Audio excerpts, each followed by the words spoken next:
మనస్సును అదుపులో పెట్టుకోవడం, అబ్బా, అదొక పెద్ద పోరాటంలా అనిపిస్తుంటుంది కదా చాలాసార్లు. ఆలోచనలు అలా అలల్లా వచ్చేసి మన ప్రశాంతతను మొత్తం పాడు చేస్తుంటాయి. అయితే ఈ సవాలు మన ఒక్కరిదే కాదు, మనందరిది. మరి ఈరోజు మనం ఏం చేద్దామంటే, ఈ చాలా క్లిష్టమైన సమస్యకు శ్రీ శారదాదేవి అందించిన కొన్ని చాలా సరళమైన కాని అంతే శక్తివంతమైన పరిష్కారాల గురించి తెలుసుకుందాం. నిజమే కదా, ఈ ప్రశ్న మనల్ని తరచుగా వేధిస్తూనే ఉంటుంది. మనసు దాని దారిన అది ఎక్కడో వెళ్ళిపోతూ ఉంటుంది. దాన్ని మళ్ళీ వెనక్కి తీసుకురావాలంటే అబ్బో అసాధ్యమనిపిస్తుంది. కాని ఇక్కడే ఒక మంచి విషయముంది. శారదామాత బోధనలు మనకొక భరోసా ఇస్తాయి. ఏంటంటే, మనసును మచ్చిక చేసుకోవడం సాధ్యమే, దానికి ఖచ్చితంగా ఒక మార్గం ఉంది అని చెబుతాయి. సరే, ఈ ప్రయాణంలో మనం ఏమేం తెలుసుకోబోతున్నామో ఒకసారి చూద్దాం. ముందుగా అసలు ఈ మనసు స్వభావమేంటి, అది ఎలా పనిచేస్తుంది, ఆ తర్వాత దాన్ని కంట్రోల్ చేయడానికి ప్రాక్టికల్ మార్గాలేమున్నాయి, ఇక మనల్ని పీడించే ఆలోచనలతో యుద్ధం ఎలా చేయాలి, ఆ తర్వాత ఈ సాధనలో వచ్చే అడ్డంకులేంటి, చివరగా మన ప్రయత్నానికి దైవానుగ్రహం ఎలా తోడవుతుందో చర్చిద్దాం. పదండి. ఓకే, మొదటి విభాగానికొచ్చేద్దాం. చూడండి, ఏ సమస్యనైనా పరిష్కరించాలంటే ముందు దాని రూట్ కాజ్ అర్థం చేసుకోవాలి కదా. మరి మన మనస్సు స్వభావం అసలు ఎలాంటిది? ఈ విషయాన్ని శారదాదేవి ఒక చాలా అందమైన పోలికతో వివరిస్తారు. చాలామంది అనుకుంటారు, అయ్యో, నా మనసు ఒకచోట నిలకడగా ఉండట్లేదు అని కంగారు పడిపోతుంటారు. కాని దాని గురించి పెద్దగా కంగారు పడాల్సిన పనే లేదట. ఎందుకంటే అది దాని సహజగుణం. చూడండి, మన కళ్ళు ఎలాగైతే చూస్తూనే ఉంటాయో, చెవులు వింటూనే ఉంటాయో, అలాగే మనసు కూడా ఆలోచిస్తూనే ఉంటుంది. ఇది మన బలహీనత కాదు, దాని బేసిక్ నేచర్ అన్నమాట. ఇక్కడ శారదాదేవి చెప్పిన పోలిక చాలా అద్భుతంగా ఉంటుంది. చూడండి, నీరు ఎప్పుడూ పల్లం వైపే ప్రవహిస్తుంది కదా, దాన్ని పైకి పంపాలంటే మోటార్ పెట్టాలి. అలాగే మన మనసు కూడా సహజంగా కిందికి, అంటే ప్రాపంచిక విషయాలు, చిన్న చిన్న సులభమైన ఆనందాల వైపు జారిపోతుంది.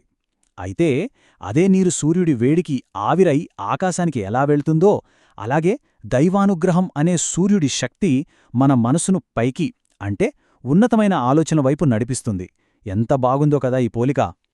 అంటే దీనినుంచి మనం నేర్చుకోవాల్సిన కీలకమైన విషయమేంటంటే, ఈ పవిత్రత, అపవిత్రత, మంచి చెడు ఇవన్నీ ఎక్కడో బయట ప్రపంచంలో లేవు, అంతా మన మనసులోనే ఉంది. మొత్తం యుద్ధం జరిగేది మన ఆలోచనల క్షేత్రంలోనే. సరే, మనస్సు స్వభావమేంటో అర్థమైంది. మరి దాన్ని అదుపులో పెట్టడానికి ప్రాక్టికల్ మార్గాలేంటి? నైపుణ్యం కోసం కొన్ని సాధనాల గురించి అమ్మ ఏం చెప్పారో ఇప్పుడు చూద్దాం. ఇంద్రియాలను, వాటి ద్వారా మనసును జయించటానికి అమ్మ చెప్పిన ఫస్ట్ అండ్ ఫోర్మోస్ట్ సూత్రమిదే: భగవన్నామం ఇంద్రియాల కంటే శక్తివంతమైనది. ఎంత పవర్ఫుల్ మాట! ఆ నామం ఒక కవచంలా మనల్ని కాపాడుతుందట. అంతేకాదు, నిన్ను ఎల్లప్పుడూ కనిపెట్టి ఉండే గురువును సదా స్మరించు.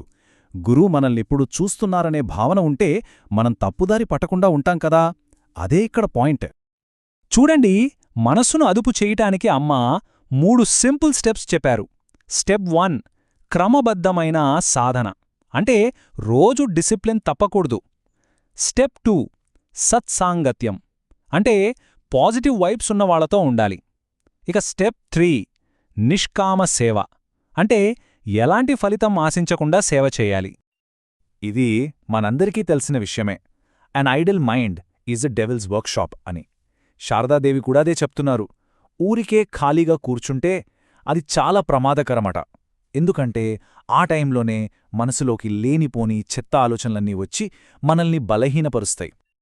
అవును, ఖాళీగా ఉంటే ప్రమాదం అన్నారు కదా.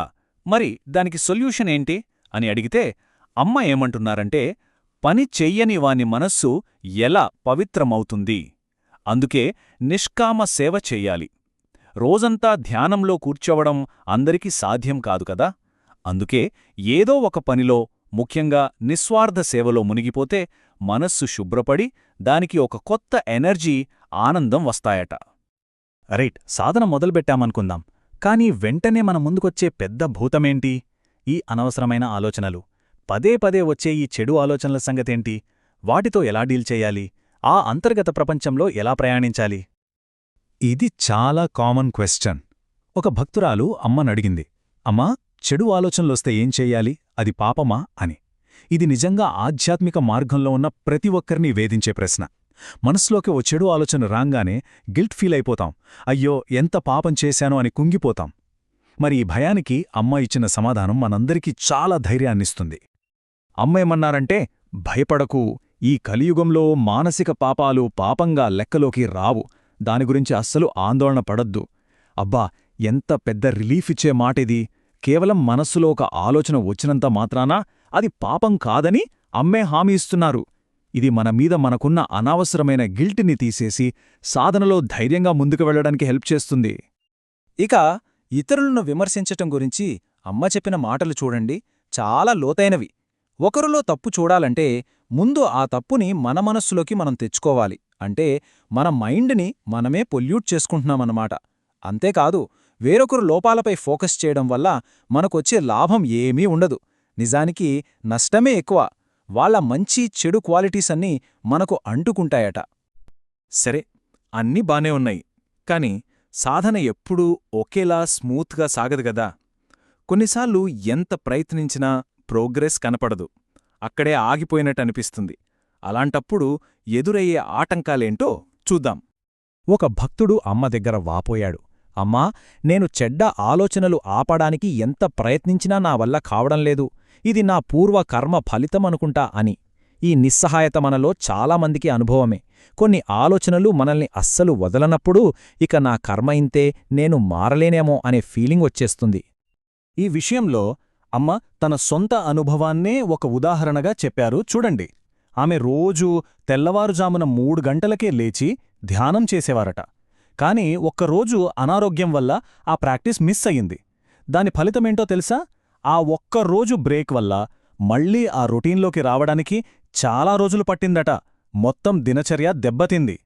అందుకే అమ్మ ఏమంటారంటే, మంచి పనులు సాధించడానికి అచంచలమైన పట్టుదల, నిష్ఠ అవసరం. చూశారా? ఆమె అనుభవం నుంచి మనం నేర్చుకోవాల్సిన పాఠమిదే. ఒక మంచి అలవాటును కంటిన్యూ చెయ్యాలంటే పట్టుదల, డిసిప్లిన్ అనేవి నాన్ నెగోషియబుల్. ఒక్కరోజు గ్యాపిచ్చినా మళ్లీ జీరోకొచ్చే ప్రమాదముంది. ఓకే, ఇక మనం చివరి అత్యంత కీలకమైన విభాగానికి వచ్చేశాం. మన ప్రయత్నం, మన పట్టుదల ఇవన్నీ ఒకెత్తు. కాని మన ప్రయత్నం ఒక్కటే సరిపోనప్పుడు ఏం చెయ్యాలి? అంతిమ పరిష్కారం ఏంటి? అదే ప్రయత్నానికి దైవానుగ్రహం తోడవడం. మన వల్ల అయినంత ప్రయత్నం చేశాం, అయినా మనసు మాట వినడం లేదు. అప్పుడేం చేయాలి?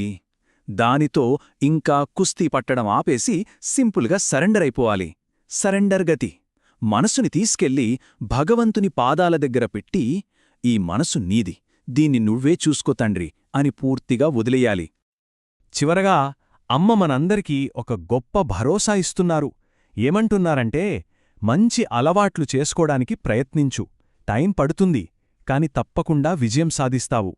శ్రీరామకృష్ణులను ప్రార్థించు, నేను కూడా నీ దగ్గరే ఉన్నాను అని.